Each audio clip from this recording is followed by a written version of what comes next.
Worship. Yeah, we're going to have to be closer together because we love each other. I got it. Don't act like I need help. Oh, my goodness. How is everyone today? We've been doing a series called The Year of Yes, and we're going to be continuing that today in honor of the child dedication part of what we're doing. We wanted to take a look at parenting from a God perspective and saying yes to godly parenting, yes to God's best in our parenting. And you might be saying to yourself, if you don't have children here today, does this message apply to me? Absolutely, it does, because the same core principles of how we navigate through life and through different relationship circles and temptations, the same principles are going to apply. We got this all set up? I feel good about it. I feel good about it. Trying to get this just so. And for those of you that are new, this is my lovely bride. We've been married for going on 24 years. 24 years in March. Yeah, excited about that. We have raised 3 boys, still raising 3 boys. One is married. He was the guy with the guitar.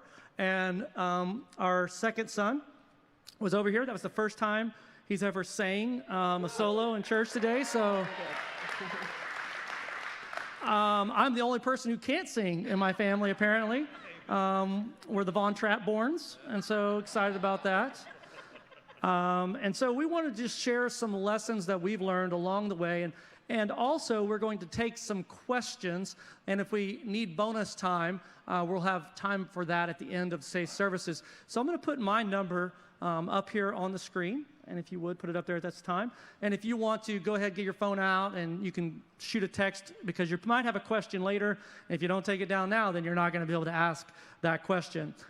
If you remember a question later on and you want to send one to our generic church email, it's info@genesismetro.org. Our staff would be happy to get back with you as soon as possible with a biblical principle that you could apply to any parenting situation. So with that in mind, we'll get started with our big idea, and from this idea is going to spring forth all of the other principles that we're going to go over here today.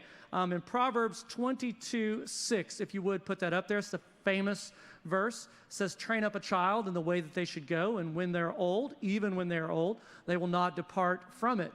And so we want to use that as the big concept. And as we're thinking about training, our first point today is going to be aiming the arrow. So when you think about your children, you are not in control of your children. Can I get an amen? You are not in control. You can try to control them, but ultimately you're not in control. And ultimately one day when you release them into the wild, you will not be in control then. And so what you're trying to do is aim the children. You're aiming them at something. Whether you like it or not, whether you know it or not, I promise you, you have already began to aim them from the moment they were born. Matter of fact, I would say before they're born, you're already aiming them, because however your footsteps are walking and wherever you are walking, that's where you're likely going to aim your child. And so as we look at today's topics, I want you to begin thinking about that. Like, where are you aiming your children? And I'm going to conclude with a spoiler that if you're not aiming them at God's will for their life, then you're doing them a disservice. And I would ask you to contemplate how then you can get on track in 2021. Maybe this is the year that you say yes to doing it God's way, doing marriage God's way, doing parenting God's way, and then you living your personal walk out God's way. And I promise you, if you would commit to that now, it would change everything about 2021. Whenever we think of that word train, I think most of us in this day and age have trained for something. A lot of times we think of lifting and working out, and you got to put your body through a process of training in order to get your desired result. And my wife, for the last several years, has been very dedicated. My body has broken down a little bit, and so I've been out of the gym, though you would never know it by looking at me. And so I know that Carrie's passionate about this. I wanted her to share some of her passion. Yeah, I mean, I do. I have a passion for working out. It's kind of just silly, but it's my thing that I love. It's a little thing I do. And so for the last several years, I have gone to a gym and, whatever. I like the workout stuff. So a few years ago, I was taking a supplement after, like a post-workout. I was like, oh, this is going to make me even fitter. I'm going to make this, right? Does anybody do that? You're like, oh, there's this new thing. I have to take it. Is there anybody else? Okay, there's a few. So I was taking this shake every day after I worked out for about a year and a half. And I just kept saying, like, man, I'm just not losing any weight. I don't know what to do. I work out like 5 days a week, and I'm doing all these things. I'm taking pre-stuff, post-stuff, all this. And so then someone suggested, maybe you should look at the label and see what's in that post-workout thing you're taking. I was like, oh. Yeah, I don't know. I just believed them when they said this product is going to make you look amazing. All right, I'm going to take this. So I read the label and realized for a year and a half, I was drinking something that had creatine in it. Do you guys know what creatine does? It's basically like bulking up. So here, I'm really short, and my legs are already like, they're meaty, all right? I don't have no skinny bird legs. I got substantial calves. So this was just making everything swollen, basically. So I couldn't fit in my jeans, you're trying to I'm just trying to fit in my clothes, right? So I realized I was working really hard, like 5 a.m., 6 a.m. workouts. Like I was super dedicated. I was working really hard. Way dedicated. So dedicated.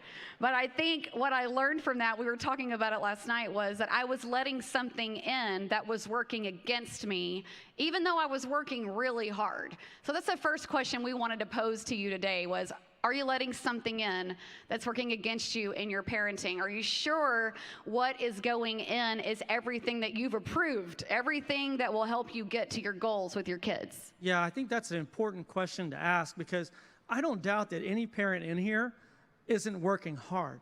That's not the debate. I think that you can be working hard, but if you let these other things in, they begin to compete, and then you're not getting the result that you want as a healthy, godly, God-seeking, joy-filled child. And so that's what you're ultimately aiming at, right? That's what you're trying to strive towards. And so you got to be judicious, and I would say that you have to be very conscientious about what other things might be, whether you know it or not, being let in to their lives that is offsetting and actually working against what you're trying to achieve. And that's where I think parents in today's age, I just want to say on behalf of all pastors in America, to all parents, you are at such a disadvantage in today's culture because there's so much more access to bad things in the information age. And the moment that you put a technology device, whether it's a gaming controller, whether it's a phone, whether it's a laptop that's school issued, that they will tell you, has all the filters. All the filters. And I'm going to tell you, you can't stop a determined child. You know that? I mean, that's the truth. And so I just want to encourage you. You need to know from the beginning that you're at an incredible disadvantage. Therefore, your proactivity, your regimen in the training has to be all the more complete. And that's what we want to help you with today, that if some things have been let in, how do we resolve those things? How do we know? How do we have our antenna up so that we can begin to sense when things aren't right with our children? Because many times we can sense it, but we can't exactly put our finger on it. But they do definitely go through these demeanor shifts that we have to be aware of. It's important to pay attention when you see that. Yes. I think we learned that early on. When you hit the middle school years, it's like the ninja level of parenting. That's where everything goes up about 1,000 notches, right? So if you thought the toddler years were hard, it's coming, because that's hard physically and like you're tired all the time. But the middle school years, that will affect every facet of your being. So when you see those demeanor shifts, don't write it off like, oh, they're just tired or they're in a bad mood. Pay attention and do some investigating on that for sure. So continuing the training theme, we're going to put point number 2 up here. I call it the trifecta. It won't be easy, but it will be worth it. And all the parents said, amen, right? All the teachers said, amen. Absolutely. It's not easy, but it will be worth it. I don't know if you are a workout person. There's really 3 strands that you have to manage and you have to be in balance on. And that is your sleep, your diets, and then your workout process, however you want to do it. Lift, cardio, mixture, circuit training, however you want to do it, doesn't matter.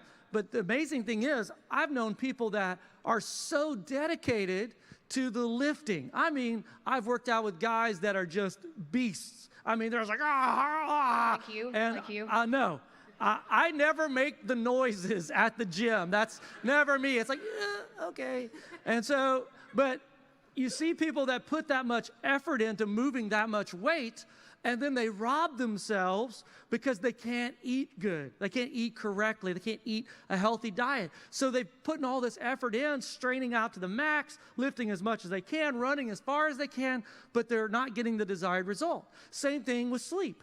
Let's say that someone eats really well and they lift so hard, but then you don't get an adequate amount of sleep where your body can't recover, so you can't get the results. So it's not as if you get equal representation from these areas. They have to be in balance. And so many times, this is a great metaphor for parenting, is that some people, I think, are really passionate about one part of parenting. And they want to, like, you know, you're going to go to school every day, or you're going to get straight A's, or you're going to go out for the team. And they're really passionate, like, you know, to be dedicated to one part. And I'm going to assure you that it takes a balanced approach to parenting if you're going to be successful. And all three of the trifecta that's going to mimic those ones that I just mentioned in the workout world are going to be flowing directly from God. It's going to start with God, and it's going to end with God. And we're going to look at three of these categories in particular, and that is love, discipline, and consistency. I racked my brain to try to get to a 3 words that I could give you success in parenting. Not 100% success, but virtual success in parenting, because they are humans, they have a will, but we can shade the odds to your advantage. And so let's think about those for just a moment. Consistency, discipline, and love. All of those flow directly from God Himself. And a mistake that I see a lot of parents make is they say to themselves, well, we just want to love our children. We just want to love them. Just love them. Like, you get a kiss every day. You get a kiss. And like, you know what? I don't want to be too hard on them. And that turns into a permissive mindset. And that is setting your child up for a certain type of failure that we'll get into later on. And then you have the overcorrection of that. Let's say that in the area of discipline. You know, have you ever seen the militaristic parent? Has anybody ever seen that one? Like, you will get up at 6 a.m., you will tuck this bed, and you will do this. And there's nothing wrong with discipline. I love discipline. I coach all the time. My children, they will tell you from the day they've been born, like, if I see them doing something and they're not doing it right, I'm going to coach it. I don't just let that go. No. You know, learn how to speak to adults. Like, for instance, just watch your child when they begin to interact with adults. It's like so weird in this generation. They're like kind of like looking over here to the side.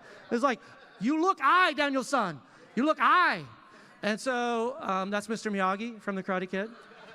And so, but you gotta have discipline, but you can't have discipline without love. And then you gotta have consistency.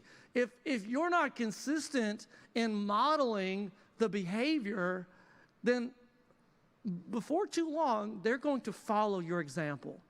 And they're going to be just as consistent in their lives as you are in yours. And so a great self-regulator of why you need to have God as the centerpiece and the foundation stone is because if you're not consistent in your relationship with God, then they're not going to be consistent in their relationship with God. And in God, we have these things that we call absolute truths, okay? In the world, there's no such things as absolutes.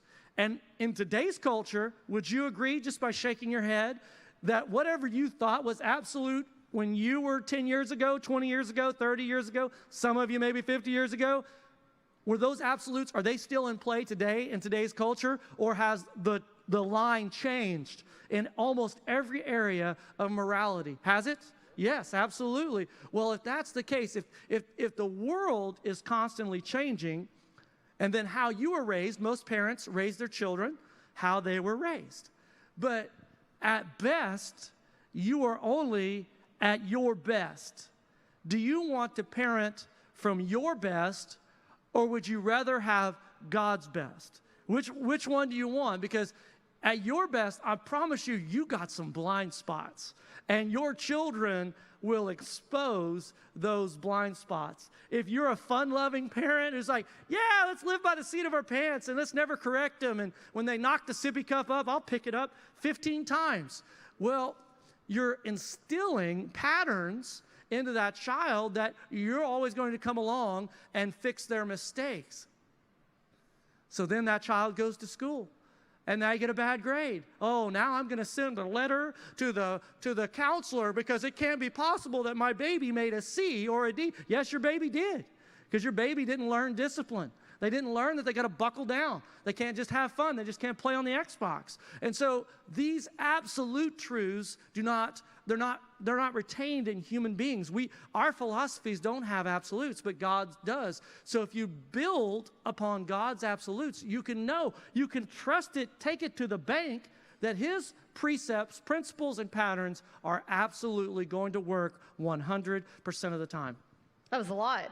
I had a lot to say there. A lot to say. Another thing, too, that we were talking about this is when we don't get the desired result from them, we tend to react, right? We tend to react to what we're seeing instead of maybe what's under the surface, what the root is. So we found that in parenting. We have to correct ourselves and check ourselves on that, but we see it commonly as well, that there's a reaction to the result instead of really addressing the root cause of what's going on. Yeah, that's point number 3. Work on the root, not the result. Give you an example.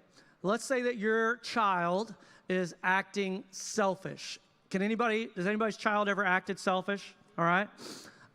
And if you're married without kids, just say, has your spouse ever acted selfish? And then you can apply the same rules. And so what we do is we tend to react to the bad behavior, right? We see them snatch the toy away, or if they get older, it's, they're being selfish with their time, and they're like, acting ugly to their friends on, dude, I've had to correct my children on Xbox. They are so mean to one another. It's like, you're trash, bro, you're trash. And I'm like, hey, who are you talking to? It's like, they're like, well, they're talking like that. Like, I don't care what they're talking like. That's not what we're going to talk like. And so you will correct. If you're not careful, though, you'll react to the bad behavior, and what you'll do is it'll look like this. You'll say, okay, because you did this bad behavior, now I'm going to punish you. And at the Bourne household, up until they're through right at middle school, 6th, 7th grade, we are a spanking plus take things away type of family. And that is not a Bourne philosophy. That is a Bible philosophy. And I'm not saying that you have to spank. I'm just saying that the Bible recommends corporal punishment, and there's a very specific reason for that. It also says if you use the rod, they're not going to die. Right. It also says that was so funny when I saw you will spare their soul from Sheol. And literally you could translate that, paraphrase it, you can beat the hell out of your kids. The spiritual place, okay? And so that was free. That's not in the notes. So whenever you're reacting, it is down at the bottom. Whenever you're reacting, I want you to think about this for a moment, that you might say, well, okay, now I'm going to ground you, or I'm going to take something away because you acted badly. Well, let me ask you a question. What is the root, though, of that behavior? Are you addressing that? If all you do is punish the bad behavior, what your child takes away from that is, when I do this, I get a punishment. But you have to take them down a conceptual level, a reasoning level of where did that selfish behavior come from, and why is it wrong, and what benefits or what what kind of, what's the word I'm looking for, habits do you want to replace the bad behavior with?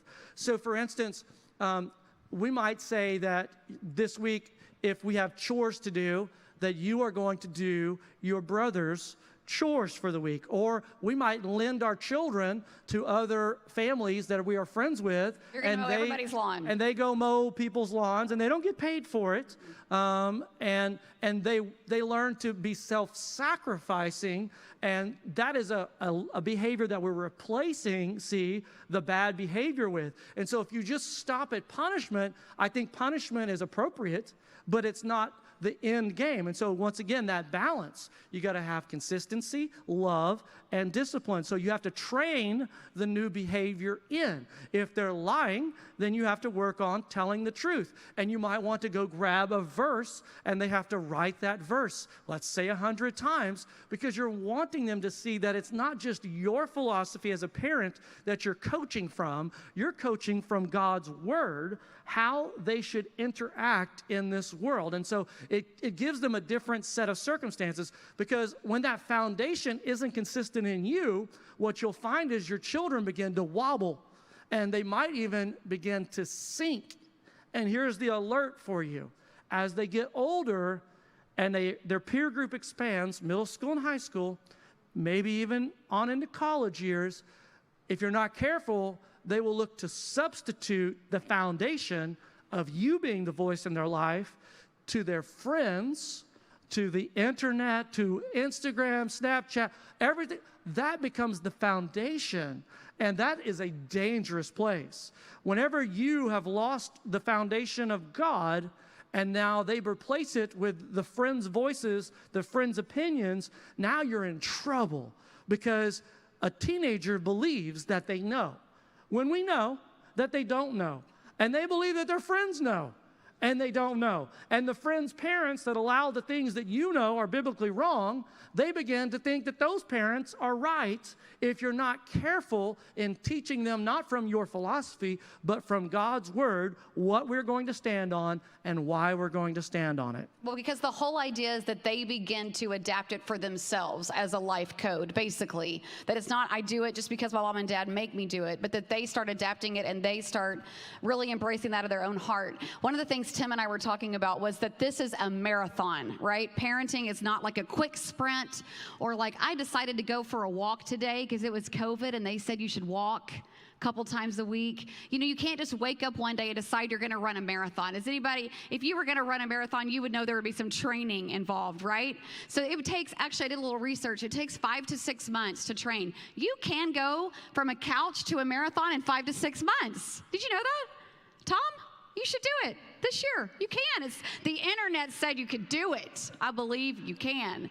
So this marathon training is something else. I mean, one of the things I read was that the best way is to have a plan. So it's like you have these weekly goals. You have to put long runs in, short runs, uphill runs, like, you know, HIIT workouts, sprints, all that. All of that has to be factored into your weekly training that leads up to this, like, you know, this big marathon that you're going to run, which is going to take a toll on your body. The marathon is. It's going to leave you with all kinds of joint issues, and if you don't have a plan for what's going to happen while you're running that race, you could quickly go through the stores that your body has to really support you metaphysically, and then your body can get into this place where it's like pulling from fat cells, and that doesn't have enough energy to support you. There's this whole nerd out thing about it.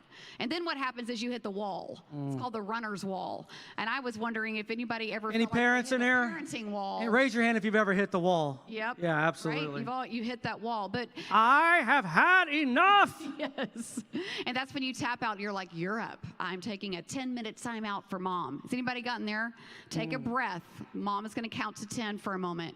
But as I was thinking about this, as it is in parenting, you know, we can't just get up and decide we're going to run that. We have to prepare for it.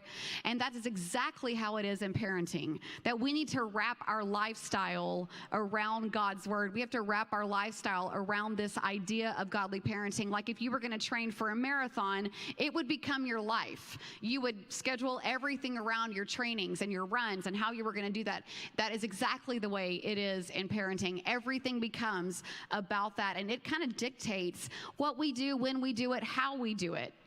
Yeah, this set of verses actually does really well. You want to be our reader? Yes, Deuteronomy 6, 4 through 9, one of our favorites. It says, "Hear, Israel, the Lord our God, the Lord is one. Love the Lord your God with all your heart, all your soul, all your strength." I think pretty familiar with that one. God. "These commandments that I give you today are to be on your hearts." And here it is. Pay attention here.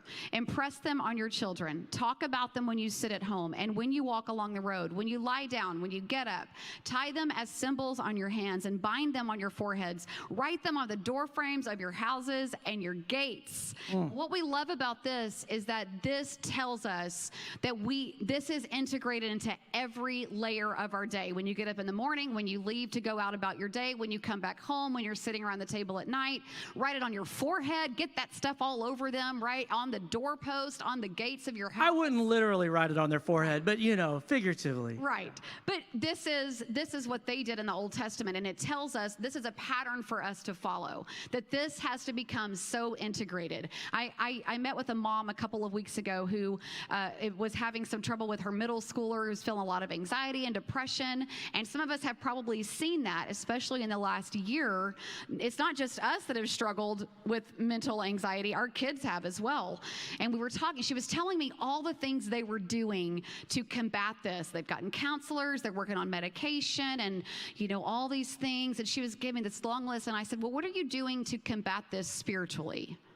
Because I was hearing a long list of things, which we need to do. We have to combat things with counseling and with friends and strong voices. But if we don't first have the tool in place to combat this spiritually, we don't really stand that big of a chance, because this is the foundation, like Tim mentioned a while ago. We have to put this in place and implement it. So we can't do anything without these truths being overarching over our kids' lives. It has to be in there. Yeah, I want you to think about this for a moment, what that would mean, that you have to wrap your life around something. Everyone in here, you have a center of your universe, like the sun is for ours, right? Everything is in a gravitational pull in relationship to the sun, because the sun is the biggest thing, right? Does everybody follow me? Science, right? And so in your life, there's a gravitational pull around whatever is the biggest thing in your life. So if money is the biggest thing in your life, you will see that all of your decisions at the end of the day revolve around that. If it's about your career, if it's about your marriage, or if it's about your children, we can make idols out of any created thing. And so what we're advocating for is that you need to wrap your lifestyle, your life decisions, your priorities, your money, your time, you need to wrap it around God. Wrap it around the God things first, and then you can distill out what will be next on the priority chart. But if you put God in the first spot, everything else will work. I want to give a couple of examples of that. This is what we're aiming for, and this is a picture of my family. My children are not perfect. I have shared numerous stories over the years. My children know that anything is able to become a sermon illustration.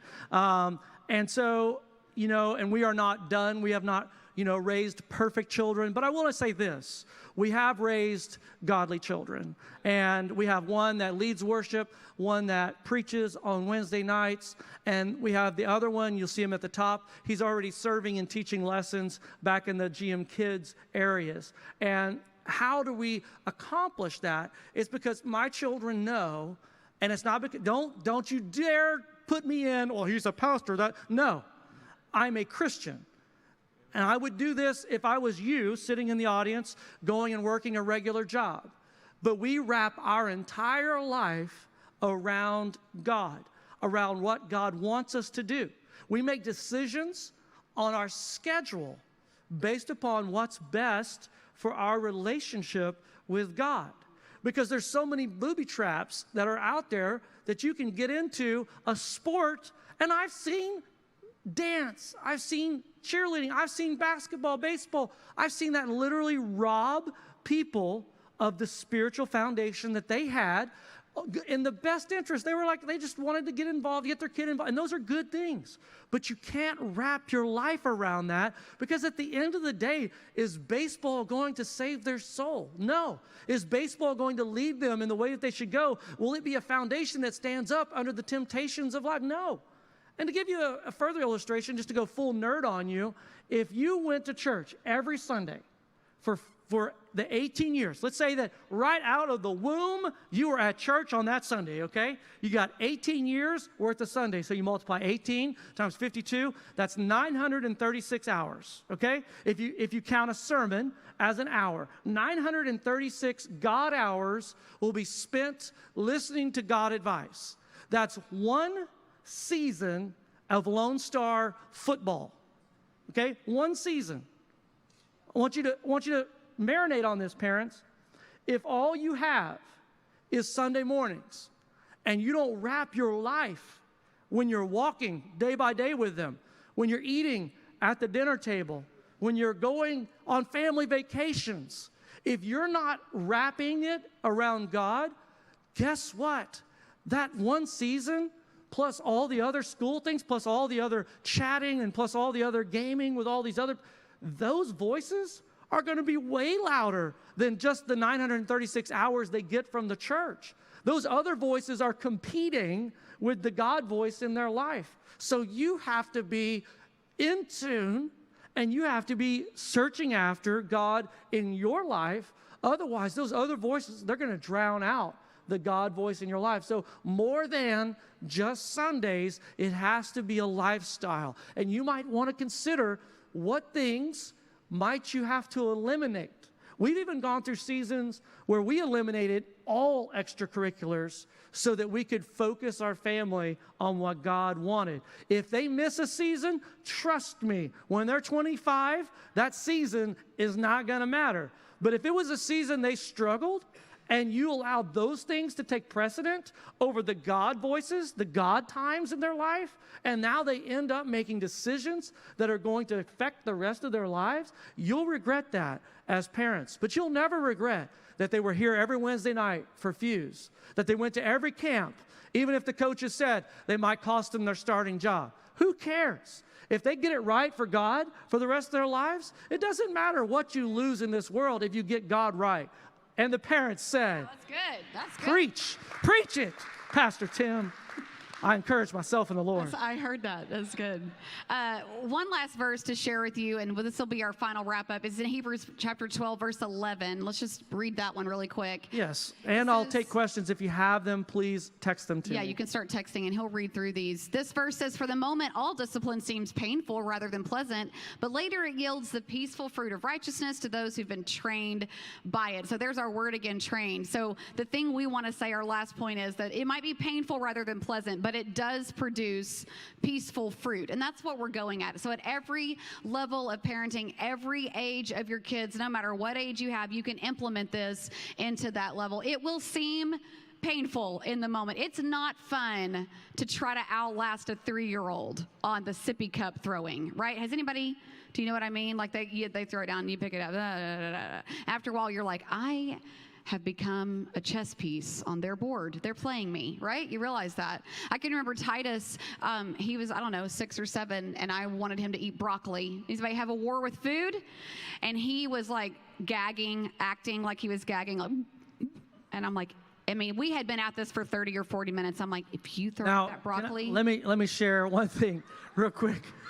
In the Bourne house growing up, we definitely had a different philosophy that if you didn't like something. Your Bourne house? Yeah, my Bourne house. Your childhood. My childhood. That you didn't have to eat something we you had didn't to finish like. our plate. Carrie was raised in Southern the plate house. has to have the and reflection. And you sop it up with a biscuit, like the leftover butter or honey, and you Lord eat it all. have I mercy. love food. That's why I love food. He doesn't. Yeah, right? So the first time I saw this playing itself out, she's like, "You will eat that broccoli." I was militaristic when he they were doesn't little. like it though. I'm like, that doesn't. He has to eat. He doesn't get to decide what he eats. This is what we made. He's eating it. But if you don't like it, it's funny the things he's lightened up about. The things that it's funny. That's funny. Just so you know, he did throw it up. He did. I was like, called her you will bluff. eat your vomit right now. And Tim was like, I think it's time for a break. I think we're done. I think we're done. You're in timeout. This I is was all not a about hill to that. die on, is what I said. No, those standoffs with those little ones, they'll get you. You'll be exhausted by the time you put them to bed. But it's not fun for you either. It's inconvenient. It's like mentally exhausting, all the things. But it's like in the moment, especially when they get to, we mentioned middle school and older elementary, and they start manipulating you, and you realize like they have put some thought into this. They have a strategy against you, and you realize like they're really going for it, like full out. That's a difficult place to be. It's difficult, but it does produce fruit. We were also thinking about Jordan when he was younger. He tried to slap a wig off a lady in a restaurant.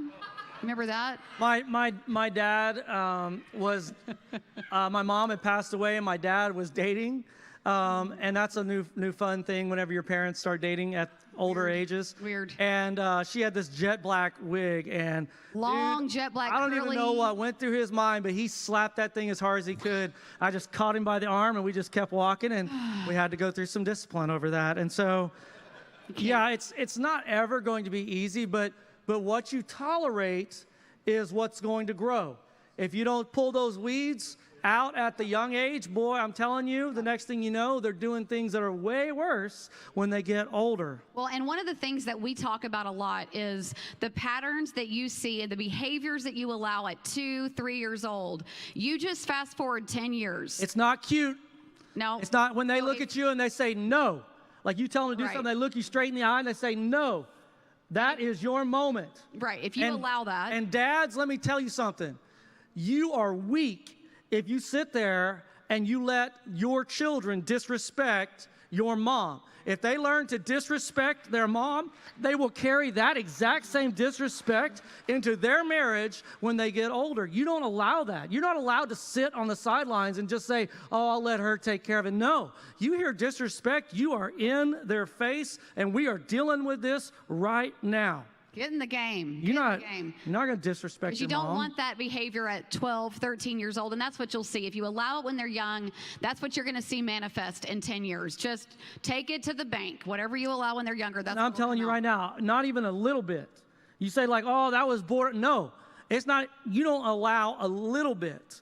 Because it's the theory that policing uses of the broken windows. You say, well, it's just a broken window. Why police that? Because the broken window turns to a break-in, it has an escalating effect. And so if you allow that disrespect to occur, like if you say, yes, ma'am, no, sir, which I think you should be saying, you should teach your children that, yes, ma'am, no, sir.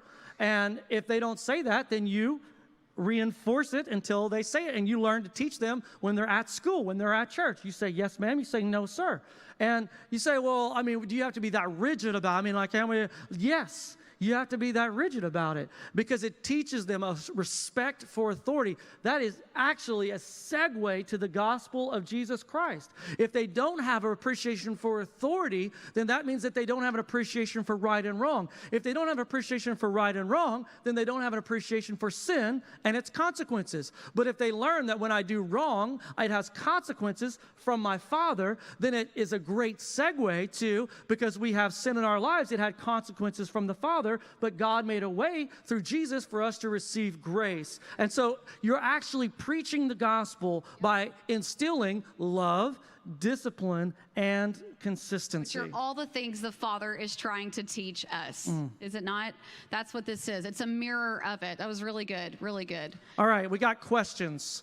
And I'll go rapid fire. We're actually going to abbreviate our reflection time so that we can have time for all of this. I already notified the band. But first Christian question. Just questions. And online people, did they get my number too? If they want to ask questions, perfect. Do you have any Christian-based books easy to apply for us raising our children? Well, we used, when I was pregnant with Jordan, we read the series Baby Wise.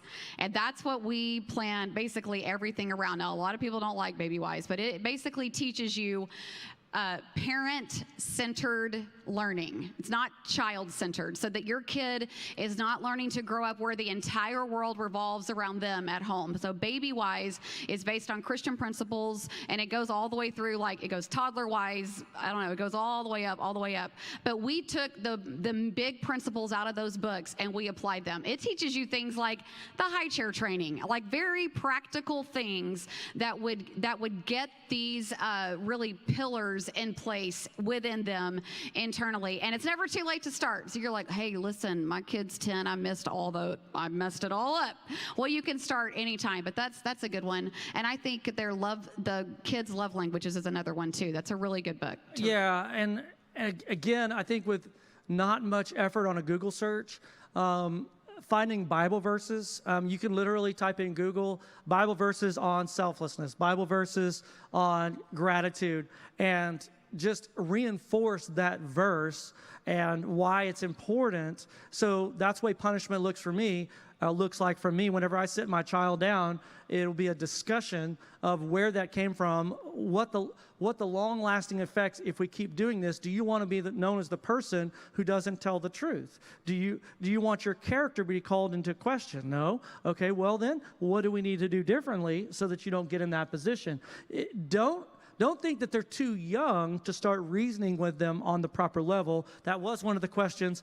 If we weren't a Christian family, or maybe we're away from our faith and we didn't put this baseline in, how do we recover from that? I would say, number one, start modeling it in your behavior.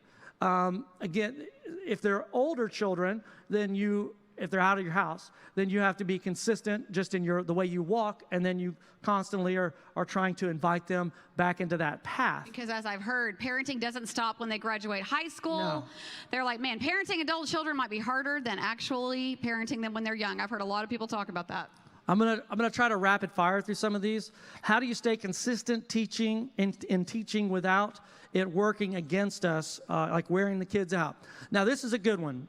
To me, this is like the marathon training, and I believe it's more art than science. Unfortunately, it will be dependent upon the child. Like our youngest son is the nice one. The older two were different. He's in here right now, actually. Like, okay. He does not require a strong hand in order for him to correct behavior. A stern word, and he's ready to, I'm sorry. The middle one is going to argue no matter what. Like, pinned down, obviously wrong, caught red-handed, video evidence, 700 witnesses, and yet it'll be like some, nonsensical argument. And then he'll reword it a different way. Yeah. If the first one didn't But work. what if, it doesn't matter? And I have a good saying, if you want this, borrow this saying. Whenever the children start telling me why they did something wrong, I always say, I don't need to know why you did the wrong thing, because at the end of the day, you did the wrong thing. Let's focus on how we're going to do the right thing. Because they always have a reason, right? That they did the wrong thing, but it doesn't matter what your reasoning was. It was obviously wrong because you did the wrong thing. So let's focus on how we could reason that differently. So I would say that this is where you have to have resolve. Your goal is not for your children to like you when you get to the middle school and high school years. If you thought that was like your end game, I'm going to assure you that if you want to be liked, then you are going to allow them to do things that will absolutely shatter their lives and possibly break them for a lifetime. So I hedge to the side of saying, you know what? You're not going to like it when I take this thing. You're not going to like it when I punish you. You're not going to like it when you're not allowed to go over to that friend's house, because I know that when you're around all those jackwagons, that they don't have rules around YouTube and the videos that they watch or the internet sites that they troll or the type of language that they use. And so I'm not going to allow my kids to stay the night. As a matter of fact, until they're older, you probably, if they're not a godly household that you know beyond a shadow of a doubt, why can't they just stay till 10 o'clock and come home? Because theoretically they're going to bed, right? So let them hang out. But staying the night, I think you get into a lot of danger zones pretty quick. All right, next question, Carrie, I'll let you take it. Unless you had something to say there? Well, I was just going to say the little caveat there to that question was like without wearing them out. So how do you implement this stuff without wearing them out? And I think just a quick tip is don't react emotionally. Like keep your resolve, keep your head about you. If you, like I'm an emotional reactor, Tim is not. So like I need to rely on him to go, hey, like, you're reacting, and you have to allow them to be able to help you do that. Because I think that emotional reaction will wear them out pretty quickly, and then they'll have your number. They'll tune you out. Someone asked how they can help support other families that are outside of their own in their parenting. Like, how can you lend a hand, so to speak? The number one thing that I would encourage is that is parents need to be proactive in what I call inviting a multitude of godly voices into your children's lives. So the way that I approach that is when we've had those moments, and I will tell you, heartbreaking moments when your children do the wrong thing. It's like you just literally get kicked in the gut and all the air goes out of your human body. And I think that a lot of parents, you want to keep secrets because either you're embarrassed or you feel like it's embarrassing for other people to know. I'm going to tell you that's a trap. You should invite, if you have, fellow life group members, which unapologetic commercial, if you don't have community, then this is where you're going to fail at having a plurality of voices. So whenever you have life group leaders and you have your pastors, you have people you serve on teams with at the church, you're building a community. And I tell my children, I'm going to let my friends know. I'm going to let Hollis and Ben know that this happened, that this is a struggle. And I want you to know that you can always talk to them if there's times where you might feel uncomfortable for whatever reason talking to me. But I don't want them to go running to just anybody. I don't want them to go talking to their jackwagon friends, for sure. But if you don't have godly voices around them, then who else are you going to invite in the conversation? See, that's where you have to be one step ahead in the community that you're building right now. Okay, what about inconsistencies from outside that we cannot control at the moment? Example, lessons at school that are contradictory to patterns of discipline from grandparents, discipline from grandparents, always a tricky subject. Generally, the honorable intention is there, but the method causes strife. You want to tackle that? Yes, I remember that we just got to the point that we would say we have to reprogram when they come home from the grandparents' house. Like we knew there was like 2 to 3 days where you just had to reprogram them because, and we're going to do it too. Tim's always like, I can't wait for y'all to have kids. I'm going to feed them ice cream. Oh, I'm revenge. Like, you're going to be that guy, right? They're going to have to reprogram every time they come to our house. It's like a thing that we do. I don't know why we do it, but there's a thing you have to do. So I would say what I did with my mom, and she giggles now because I remember us writing out instructions and sending them with Jordan, and she's like, thanks for the instruction book on the baby. Got it.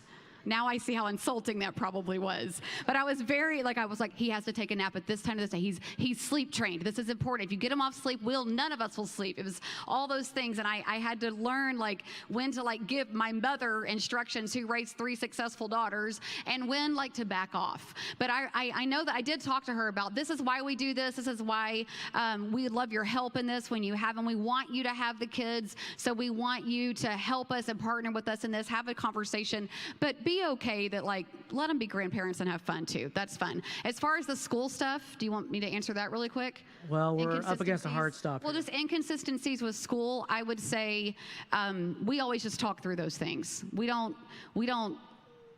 ignore it.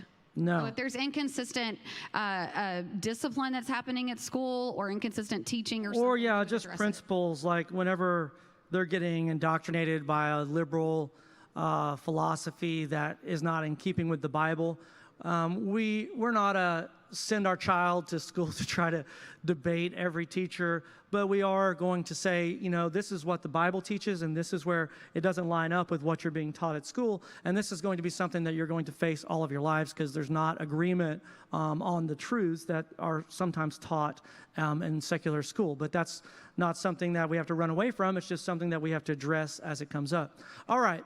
So we are at 10:50. Our next service starts at 11. This is what I'll do, and there are people in the parking lot right now that are here for the child dedication that there's no parking spots. So we're going to try to move judiciously through this transition.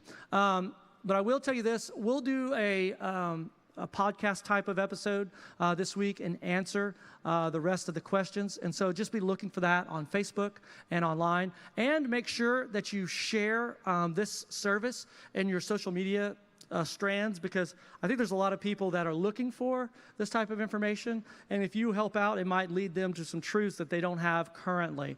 A couple of quick announcements before we go. Up on the screen, this is our text for guests. Our connection team would love to follow up with you, and so if you wouldn't mind, text this number and our connection team will hit you right back.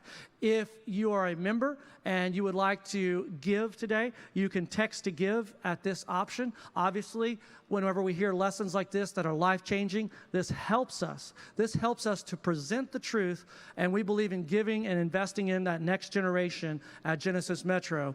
I think we have a Fuse winter conference that's coming up in a couple weeks. That's another God opportunity that we encourage you to make sure that your kid is at. It's not something that you put it there as a choice, like, hey, son, would you like to go to this? You say, hey, we're going to wrap our lives around God, and we're going to say yes to these opportunities, and you can go. As a matter of fact, you encourage them to invite their friends to these opportunities because they can be life changers. What else you got? We have DGM in a couple weeks, and we also have a church-wide survey that's going out today, so look for that in your email. If you don't have an email from us, that means we don't have your email address. So email us at info@genesismetro.org and let us know what your email address is, and then we'll get it to you. And that email is going to revolve around how can we serve people better, and we're trying to work on creating different climates that might possibly help people that are more mask-centric to be able to have an environment that they can feel safe in. And so we really would like your feedback from that.